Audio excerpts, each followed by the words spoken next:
दुनिया में हर चीज की एक एक्सपायरी डेट है। कुछ सामानों के ऊपर एक्सपायरी डेट लिखी होती है, कुछ के ऊपर एक्सपायरी डेट नहीं लिखी होती है, जिसे हम हमारे तजुर्बे के हिसाब से एक्सपायर समझ लेते हैं, उसके बाद में घर से डिस्कार्ड कर देते हैं। कुछ सामान होता है जो कि रीयूज किया जा सकता है, तो आज उसी का ट्रिक मैं आपको बताने वाली हूँ। तो देखिए, हमारे किचन में ना ऐसे बहुत सारे बर्तन होते हैं जिसपे एक्सपायरी डेट नहीं होती है।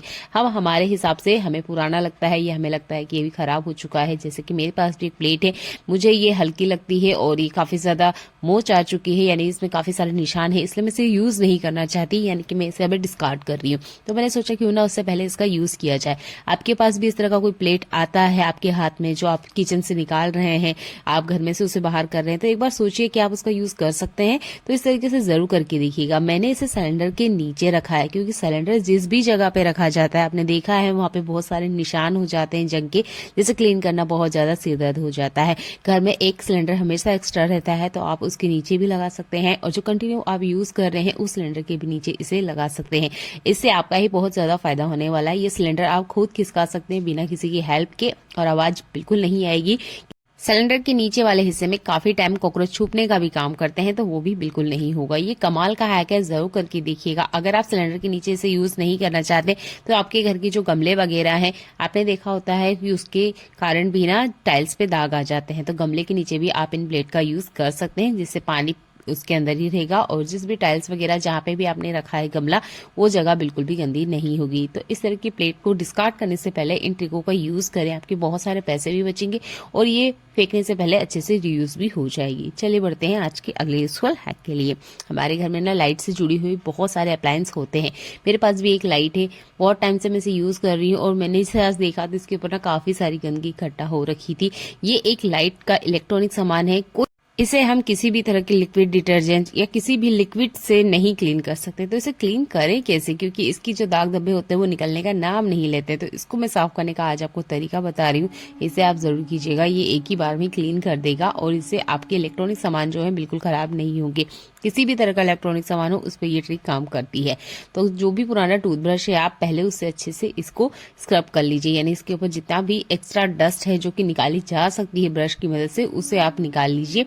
जैसे कि स्लाइड में काफी सारी ना बारीक बारीक लाइन्स है जहां पर हाथ बिल्कुल नहीं जा रहा है, तो मैंने ना ब्रश की मदद से इसके ऊपर की जो ऊपरी डस्ट है वो तो निकाल ली है। इसके बाद में ये बहुत सारा ना ये चिपचिपा है, तो चिपचिपापन निकालने के लिए आज हम यहाँ पर यूज करेंगे कोलगेट का। तो आपने कोलगेट को ध्यान से देखा होगा, ना ये लिक्विड में आता है ना ही ये हार्ड में है, यानी बीच की चीज है। तो आप इसका यूज कर सकते हैं इलेक्ट्रॉनिक सामान पे। बस आपने इसके अलावा इसमें कुछ भी ऐड नहीं करना है, बस हल्के हल्के से आपने रब करते जाना है, और कोलगेट फैल के बिल्कुल भी वायर में नहीं जाता है। तो बेफिक्र आप कोलगेट का यूज कर सकते हैं। चार्जर पे आप इसका यूज कर सकते हैं, वॉशिंग मशीन पे भी कर सकते हैं, मिक्सर पे भी कर सकते हैं। जो भी इलेक्ट्रॉनिक सामान आपका खराब हो रहा है या बहुत ज्यादा उसके आसपास गंदगी है जो कि निकलती नहीं है, तो आप इस तरीके से कोलगेट का यूज करते हुए बढ़िया से अच्छे से क्लीन कर सकते हैं। इस लाइट के ऊपर जितना भी चिकनापन था, चिपचिपाहट थी, वो बहुत आसानी से क्लीन हो गई है, और अच्छे सूखे कपड़े से आप इसे वाइप कर लीजिएगा, बहुत अच्छे से क्लीन हो जाएगा। ये कमाल के ट्रिक है, यूज कीजिए। इन्हें यूज करने में कोई से तरह का कोई दिक्कत नहीं होता है, और आपके जो अप्लायंस है वो भी अच्छे से क्लीन हो जाते हैं। तो देखिए, लाइट बहुत बढ़िया से क्लीन हो गई है, काफी ज्यादा गंदी थी, और बिल्कुल भी इसके ऊपर जितनी भी चिपचिपाहट थी वो भी बढ़िया से खत्म हो गई है। तो आप इस तरीके से कोलगेट का यूज ले सकते हैं। चलिए बढ़ते हैं आज के अगले यूजफुल हैक के लिए। हमारे इंडिया में चाय बहुत ज्यादा बनती है, हर घर में चाय के लिए कप यूज किए जाते हैं। जब हम इसे लॉन्ग टाइम तक यूज करते हैं, कभी कभार क्या होता है, हाथों हाथ ही हम बर्तन क्लीन कर लेते हैं, कभी कभी नहीं कर पाते हैं, तो चाय के दाग देखे होंगे आपने, वो इस कप के अंदर आ जाते हैं। तो ये 2 कप है, इसके अंदर चाय के दाग नहीं है, पर ये वाला कप ना, इसका कुछ डिजाइन ही इस तरीके का है कि इसके साइड कॉर्नर में ना चाय जम जम के साइड में जंग जैसी इकट्ठी हो गई है। ये चाय के ही दाग है, पर जंग जैसा दिखता है, जिसकी वजह से इस कप का यूज करने का बिल्कुल मन नहीं करता है। आपके घर में अगर चीनी के कप है तो आप उस पर भी ट्रिक यूज कर सकते हैं। तो आपने लेना है नमक, तो 1/4 चम्मच मैंने नमक लिया है, और उतना ही हमने यहाँ पर लेना है कोलगेट। तो स्टील के ऊपर किसी भी तरह का कोई दाग है जो जंग जैसा आपको लग रहा है, साइड कॉर्नर्स में है, तो उसके लिए ट्रिक सबसे बेस्ट है। ग्लास पे भी यह काम करेगी, और जो चीनी के बर्तन है उस पर भी ट्रिक काम करती है। नमक यहाँ पे अच्छे से स्क्रबर का काम करेगा, कोलगेट जो है इसकी अच्छे से शाइन भी लेकर आएगा, और साइड में जितनी भी गंदगी है उनको रिमूव कर देगा, बैड स्मेल है वो भी खत्म कर देगा। तो आप इस तरीके से कप ग्लास की क्लीनिंग कर सकते हैं। बहुत ही कमाल का हैक है, जरूर करके देखिएगा। बस मैंने इसे हल्का ही हल्का रब किया और इसके आसपास की जितनी भी गंदगी थी वो निकल गई है। तो यहाँ पर किसी तरीके से जूने या बर्तन स्क्रब का यूज नहीं करना है, फिंगर या किसी और टूल का आप यूज कर सकते हैं। अच्छे से क्लीनिंग हो जाएगी और जितनी बैड स्मेल है वो भी अच्छे से रिमूव हो जाएगी। थोड़ा सा ये बच गया है तो मैंने यहाँ पर चाय की छलनी पर इसे डाल लिया है, क्योंकि चाय की छलनी की भी कुछ डिजाइन इसी तरह की होती है कि इसके साइड कॉर्नर में ना काफी ज्यादा गंदगी इकट्ठा हो जाती है। तो वहां पे भी आप इस ट्रिक का यूज कर सकते हैं और ये बढ़िया से क्लीन हो जाएंगे। आप चाहते हैं तो थोड़ा सा कोलगेट इसमें और ऐड कर सकते हैं। नमक से बढ़िया से इसकी स्क्रबिंग होती है। इसके बाद मैं आपको इसे क्लीन करके दिखा रही हूँ। चाय का छलनी बहुत ज्यादा गंदा है तो आप यहाँ पर विनेगर ऐड करके इस पानी के सॉल्यूशन में ही आप इसे गैस पे 5 मिनट के लिए मीडियम फ्लेम पर बॉईल कीजिएगा। इससे भी छलनी की जितनी गंदगी है वो बहुत अच्छे से क्लीन हो जाती है, जिसकी लास्ट वीडियो मैंने पिछली बार अपलोड करी है, तो एक बार उसे भी आप जरूर देखिएगा। और इस तरीके से आप देख सकते हैं ये कप बहुत अच्छे से क्लीन हो गया है। इसके आसपास मुझे काफी ज्यादा गंदगी इकट्ठा हुई दिखी थी, जिसकी वजह से मैं सोच ही रही थी कि इसे मैं डिस्कार्ड कर दूं।